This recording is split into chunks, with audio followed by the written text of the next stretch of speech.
उद्या दत्त जयंतीला गाईला खाऊ घाला ही एक वस्तू. गाय माता देईल सुख समृद्धीचा आशीर्वाद.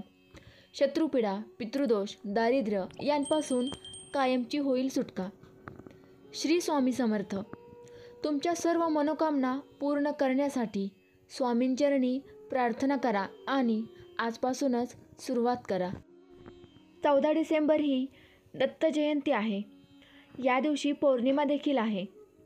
मार्गशीर्ष पौर्णिमा हा सर्वात मोठा दिवस आहे आणि हा दिवस दत्त जयंतीला आहे. या दिवशी गाईला चारा ही एक गोष्ट. पहा, 7 जन्मांचे दारिद्र्य नष्ट होईल. सर्व तुमच्या मनोकामना दत्ताच्या कृपेने पूर्ण होतील. तुमच्या काही इच्छा आहेत, कठीण आंतरिक प्रश्न आहेत. जर ते सोडवले नाहीत तर या दिवशी तुम्ही त्या इच्छा प्रकट करा आणि त्या इच्छा ठेवा. तुम्हाला ही गोष्ट खायला गाईला द्यावी लागेल. गाय नक्षत्रावर संध्याकाळी दत्ताचा जन्म झाल्यामुळे त्या दिवशी सर्व दत्तक्षेत्रांमध्ये दत्त जन्मोत्सव साजरा केला जातो. पूर्वीच्या काळात ते पृष्ठभागावर स्थूल आणि सूक्ष्म स्वरूपात असू शकतात. त्याला राक्षस म्हणत. या स्वरूपात दत्तदेवता अवतार घ्यायचा. ज्यानंतर राक्षसाचा नाश झाला. तो दिवस दत्त जयंती म्हणून साजरा केला जातो. या दिवशी दत्ताची उपासना केल्यास दत्ततत्वाचा जास्तीत जास्त फायदा होतो. या दिवशी काही सेवा आणि काही उपाय करावे लागतात. हा दिवस पौर्णिमा आणि दत्त जयंती देखील आहे. तसेच ही दत्त जयंती आहे. या दिवशी विधीप्रमाणे दत्ताची पूजा करायची आहे. आपल्या आवडत्या देवतेकडे जाणारी दत्ताची मूर्ती असल्यास, त्यांचा फोटो असल्यास सकाळी लवकर उठल्यानंतर आपल्या देवतेची पूजा करावी. पूजेनंतर किंवा पूजेदरम्यान तुम्हाला दत्ताच्या मूर्तीला अभिषेक करायचा असेल किंवा फोटो असेल तर फोटो साफ करावा. यानंतर या दिवशी दत्त महाराजांना पिवळ्या रंगाची फुले, पिवळ्या रंगाची फळे असल्यास ती अर्पण करायची आहेत. स्वामींचा फोटो. मग त्याच पद्धतीने स्वामींच्या फोटोची व मूर्तीची पूजा करावी लागते. तुम्हाला फक्त उदबत्ती पेटवायची आहे आणि मग दिवसभरात तुम्हाला मिळेल ती सेवा करायची आहे. तर बघा, दत्ताची आशीर्वाद मिळवण्यासाठीची अशा प्रकारे दत्ताची पूजा करायची आहे की या दिवशी त्यांची यथाशक्ती सेवा करायची आहे आणि या दिवशी ही एक वस्तू गाईला खायला द्यायची आहे.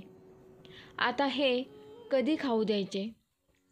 गाईला वस्तू दिवसाच्या कोणत्याही वेळी तुम्ही या गोष्टी देऊ शकता.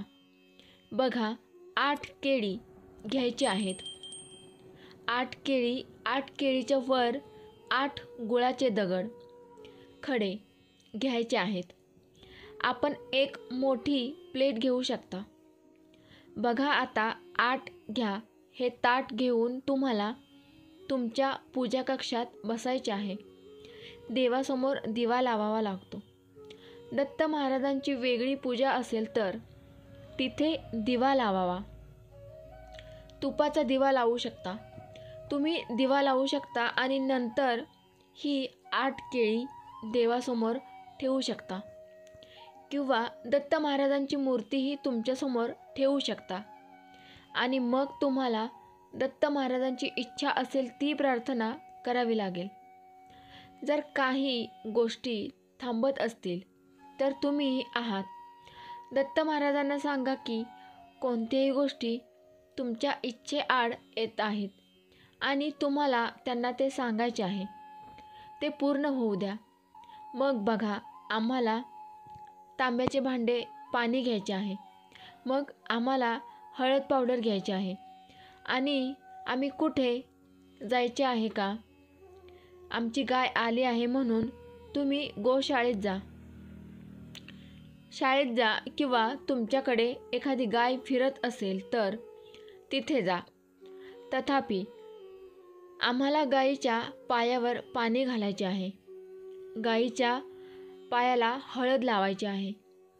उरलेल्या 4 खोल्या प्रसाद म्हणून घरी आणायच्या आहेत. जर हे शक्य नसेल तर ओम नमो भगवते वासुदेवाय नमः या मंत्राचा जप करून हे सर्व करू शकता. यातून आपल्याला करोडो देवी देवतांचा आशीर्वाद मिळतो. आणि दत्त महाराजांसोबत एक गायही आहे. कुत्रा आणि गाय नेहमी त्यांच्यासोबत असायचे. हे तुम्ही त्यांच्या फोटोत पाहिले असेल. हे त्यांना अति प्रिय आहेत. म्हणून या दिवशी गायीची पूजा केली जाते. तिची पूजा करून तिला खाऊ घालावे लागते. जर तुम्हाला घराबाहेर जाऊन या गोष्टी गायीला खाऊ घालणे शक्य नसेल तर तुमच्या मंदिरातील कामधेनूच्या मूर्तीसमोर ही केळी अर्पण करा. या सर्व भाज्या घरी प्रसाद म्हणून खा. यामुळे आपल्याला आशीर्वाद मिळेल. आपल्या सर्व मनोकामना पूर्ण होतील. आपले जे काही दारिद्र्य आहे ते नष्ट होईल. दारिद्र्य नाहीसे होईल. आपले चांगले आणि सुखाचे दिवस येतील. श्री स्वामी समर्थ. जय जय स्वामी समर्थ. ही माहिती आपल्याला कशी वाटली कमेंटद्वारे नक्की कळवा. व्हिडिओला एक लाईक करा. व्हिडिओ शेअर करा. चॅनलवर नवीन असाल तर चॅनल सबस्क्राईब करा. धन्यवाद.